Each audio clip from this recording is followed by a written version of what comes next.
So I didn't get to do the formal introduction, but Anne-Marie Tidaldi at the Seattle Fire Department. Very interesting role where you're assisting the entire Seattle Fire Department with recruit improvement and training, and the work that you've been doing researching human performance improvements is just fascinating to us. So you were able to jump in and join. And if you're ready to go, Anne-Marie, you can kick it off. Of course, I'm coughing. Sorry. I don't know why this is not doing what I want it to do. There, do you see the screen now? Yeah, we see your PowerPoint. Okay. Is it full screen? You see the full screen presentation mode? Not yet. It's on the slide deck.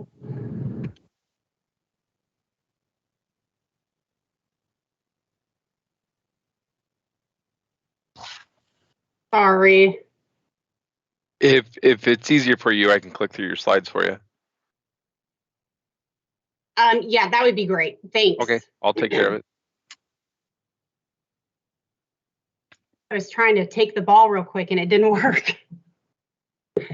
So, wow, I feel like I just am going to present the pre-K version of what we're doing compared to everything else that has been presented.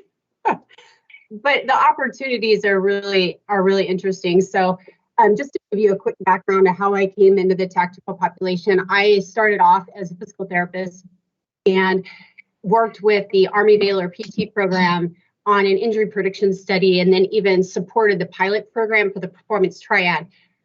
Many years fast forward, and I'm here at Seattle. So the warm welcome that I received at Seattle was basically, here's our recruit training program. We have 25 to 30% attrition rate. Just about as many people are injured.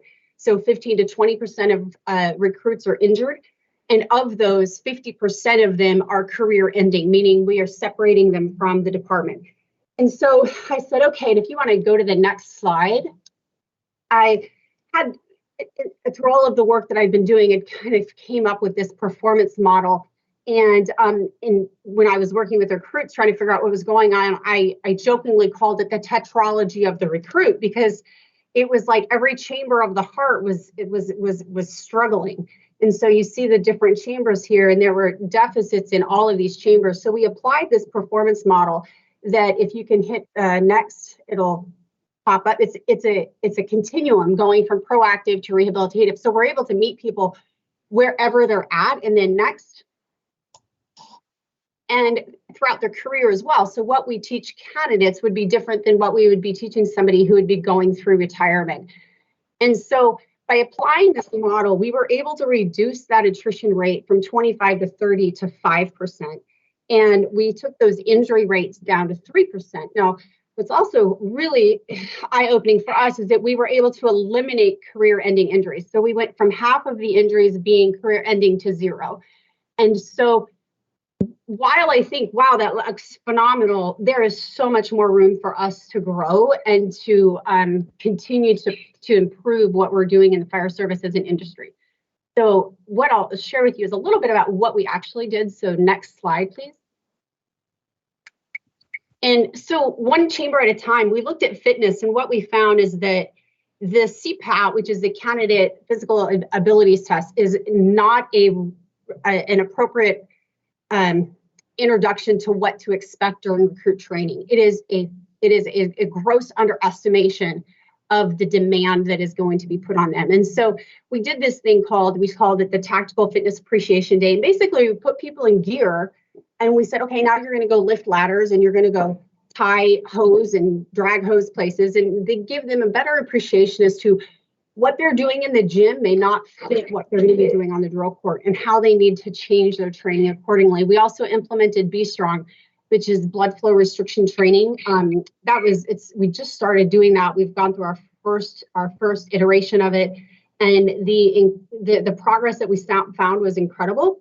We're waiting to see how it improves recruit performance over the next 4 months.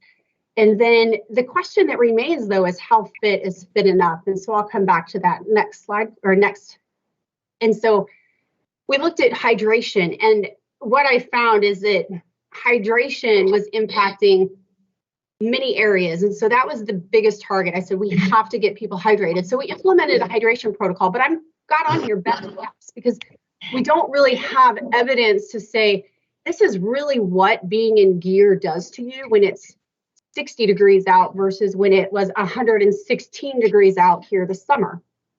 So it's still, we're guessing and we're doing better, but it's not data driven. And so it's really throwing a really wide net. And we're catching some, but I think there's much more room for improvement. And so next. In sleep, there is no doubt the importance of sleep. And what we did though is that I said, why aren't people sleeping? And so we took a different approach, and I said, let's just address why people don't sleep in recruit training. And we found what those challenges and obstacles were, and we were able to provide strategies to help people improve their sleep. And there's actually a recruit who is now a probationary firefighter who will tell you that he made it through recruit training because of the way he slept. And so we're making a difference. And it was simply by what are the challenges of that specific situation versus a gross sleep education program. Next. And Thrivology. So Thrivology is where you would see resilience come into play. And what we did is I said, let's go beyond resilience. And we talk about mental performance, so controlling our autonomic response to stressors in the moment. But it's also much more than this. And I'm going to just next. So this is just a picture. It gives you an idea of what we cover in Thrivology. And if you look at the acronym for FIRE, those are what are identified as the virtues of someone who thrives. And then thrives are representing the habits and disciplines for thriving. So next. So with that, we still have opportunities. And these are going to be, like I said, I feel like this is the pre-K version of what we can do. But one of the biggest questions is how fit is fit enough? And candidates ask me this question, and I'm like, well, it's more of a discussion than it is an answer. And so to help guide them, I actually came up with this theoretical, oh, skip this, please. I hid this one and it did not hide on your set. Go. There we go. So this theoretical capacity reserve, so TCR, and it's basically what's left in the tank by the time I get all my gear on. Now, it's not taking into consideration sleep. It's not taking into consideration how hot it is outside or how hot of a fire I'm getting ready to go into. It's just a matter of load. And so if I take that question of if the question is if I train to 2 times my body weight, is that going to be enough? And well, let's look at that and see why it's not a really good answer. And if I have a 200-pound recruit, by the time they get all their gear on them, and if I put them through this theoretical equation, I can say they have 33% left in their tank.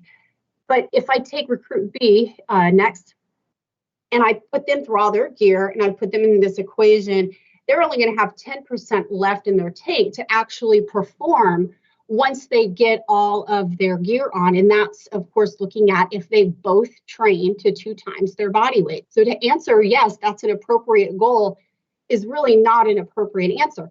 Now I'm going to throw another factor in on you. So let's go to the next slide. So let's just look at height.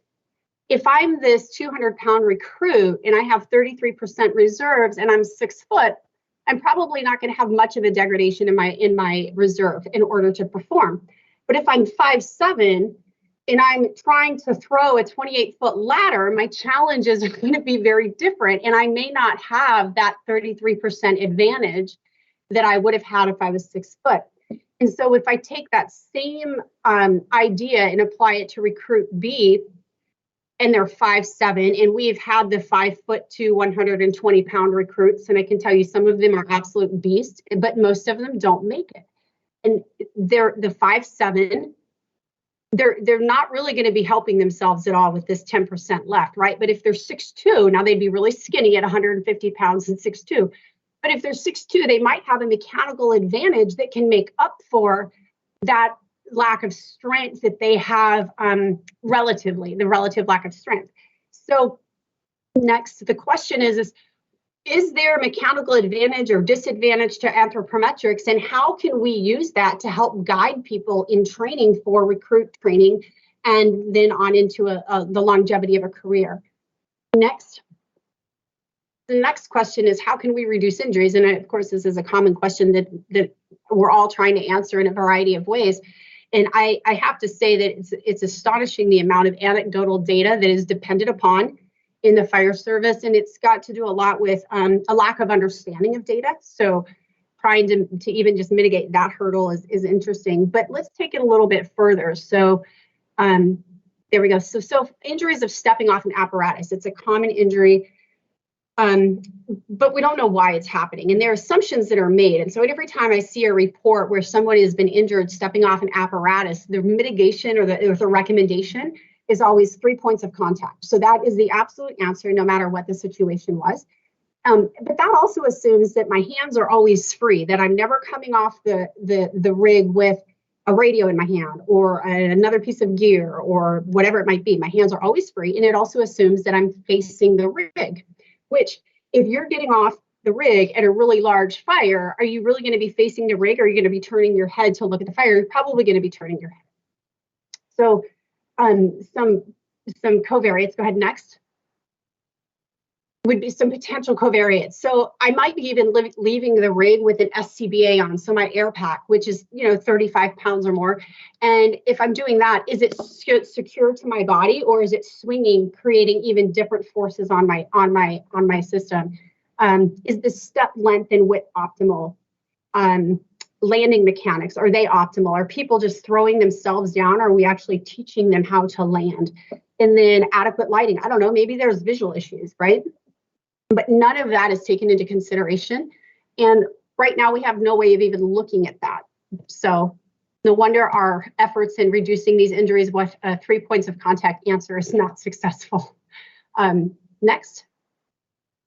So hose management injuries. This is another one that I struggle with, because there's this assumption that we don't need to be proactive against injury mitigation, because injuries couldn't possibly happen with hose management. And our data shows us that that is not true. But that's even just one hurdle that we're trying to overcome in order to make an impact on reducing these injuries. So potential covariates or limited internal rotation. If you just even look at this picture, and it doesn't show you in action, unfortunately, but the movements that are performed in order to do this hose management require an enormous amount of hip mobility. Well, people might have good hip mobility to begin with, but by the time you put on the bunking gear, which is the PPE, that hip mobility has been reduced no matter how good it was to begin with. And so that's a factor that we have to begin to take into consideration, and it's not. So next slide. So this is my kind of, I think I just opened Pandora's box slide. Where is the fire service and virtual human performance? Is there a relationship? I think it's desperately needed. And improving performance is also increasing survival, reducing line of duty deaths. But right now, as I was preparing for this, I can't help but think of the hundreds and thousands of firefighters that are out there right now, even just serving with the wildfires and the challenges that we're having. And yet the research is the same. What we've been doing for decades is the same. And so many opportunities, and I don't know where I'm at on time. I tried to go quick, but I'd be happy to take any questions. But again, I think this is more of a opportunity than it is any information. Yeah, thank you, Anne-Marie, for jumping in, and yeah, great information, and even new information for me to see how that's coming together. One quick question came: what are some of the numbers of recruits or candidates that are coming through that you're potentially dealing with at the Seattle Fire Department, maybe on an annual basis? So it's kind of a quantity question. So I'm going to answer it two ways. We have 2 recruit classes a year where we're trying to get in 40 recruits per class, so 80 recruits. And then that is coming from a pool of about 2,000. So, and I work with the top 300 to 350 at a time. Okay, so 300, 350 at a time, trying to make their way through twice a year. Right. Okay. and that's just in your district. That's correct.